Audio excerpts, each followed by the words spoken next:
The Pips scored their first hit in 1961 with Every Beat of My Heart. They had recorded the song for a friend in Atlanta who promptly sold the master to VJ Records and cut the group out of the record's profits. Most of the act's recordings featured Gladys on lead vocals with the 3 male members of the group, usually referred to as the Pips, providing background vocals, hence the billing of Gladys Knight and the Pips. There's a toast for you. You're telling me that you started like 2 years before the Dells. Is that right? Well, like what maybe more than that, because let me see it. I don't know how old the Dells are. The Dells are old. I want y'all to know that. Y'all hear me? No, they old people, like Patty said.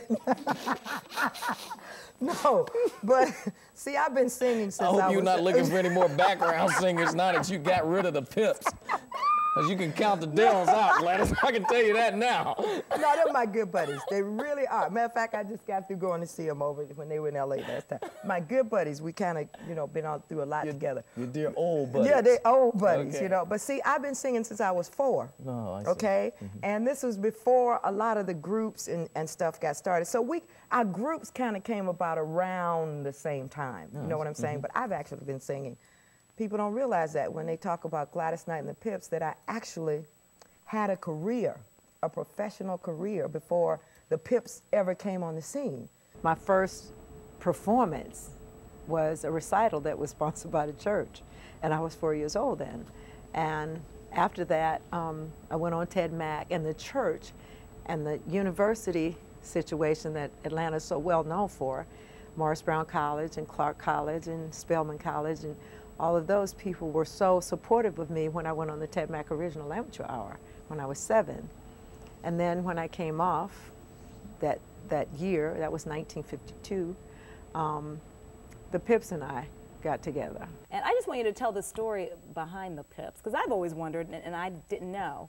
Behind the Pips? Behind the Pips, how you got the name, where the name came from, that there at first was a lady in the Pips. Yeah, it was 2 other ladies. Okay. Yeah. So a lot of people don't know that, so tell people that story. Well, it was my cousin Eleanor and my sister Brenda were original Pips. And we borrowed the name from another cousin who was our manager in the beginning. And his name was James Woods. Just getting it to you, James. and everybody called him Pip. And we didn't want to be flowers or cars or, you know, colors and all that kind of stuff. So we wanted to be Pips. So that's how we came about the name. Yeah. Anyway, he loved the idea secretly. And he just started nurturing us, and he had seen all the great people, the Dinah Washingtons, the Ray Charleses, the Platters, everybody. He knew, but he was that well known. Not in the business, he just went to the clubs all the time, and he loved music. So when we got together, he started to pattern us all after all these great people. And he said, rehearse, rehearse. When you rehearse, put something in it. He used to say, put something in it. Gladys Knight and the Pips did not achieve widespread success until 1966 after signing to Motown.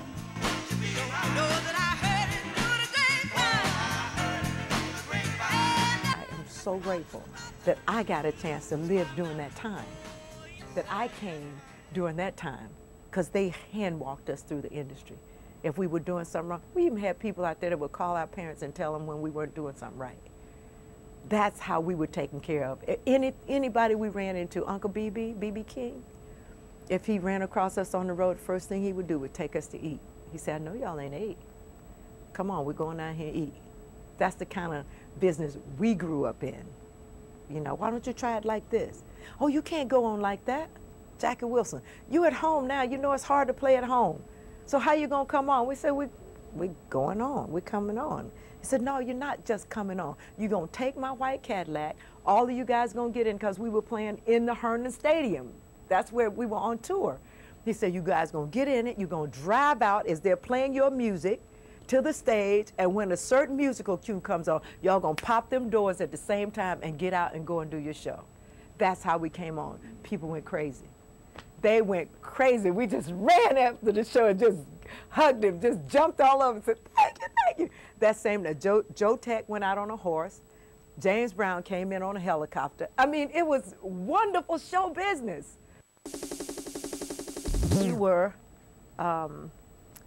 in the business for a long time before we came to Motown Records. Matter of fact, there was no Motown. We had been singing for at least 15 years before Motown started.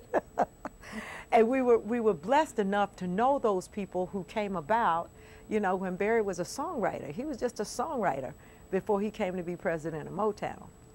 As that company grew and that music, that Motown sound started to take hold, we watched that company. But we were a little more savvy in the industry by that time than the new artists that were being groomed at that company. We were workaholics, I guess you may say, so when they started to come out on the road, we got to meet everybody. And we became a family unto ourselves. We were just the ones that were not part of the Motown family. And everybody that came out used to say, "Ooh, y'all should come to Motown."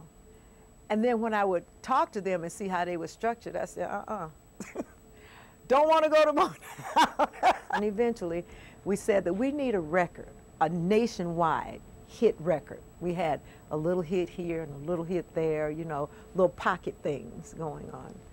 And we said we need that national recognition to get to the next level. We want to do the Copacabanas and the Ed Sullivan shows and all of those things, and we need that recognition to do that. So the guy said, "We need to go to Motown." And I said, "No, we don't." I said, "We're just going to get lost over there. You know, it's that kind of system. You guys know that?" I said, "No, but they can get us a hit record." When we got there, it was like we were just the outsiders, and so we got all the hand-me-down material and stuff like that. And it was okay. You know, it was okay, because whatever we get, we're going to make the most of it. And we said, "Okay, give us that. We'll work it." And that's how we got I Heard It Through the Grapevine.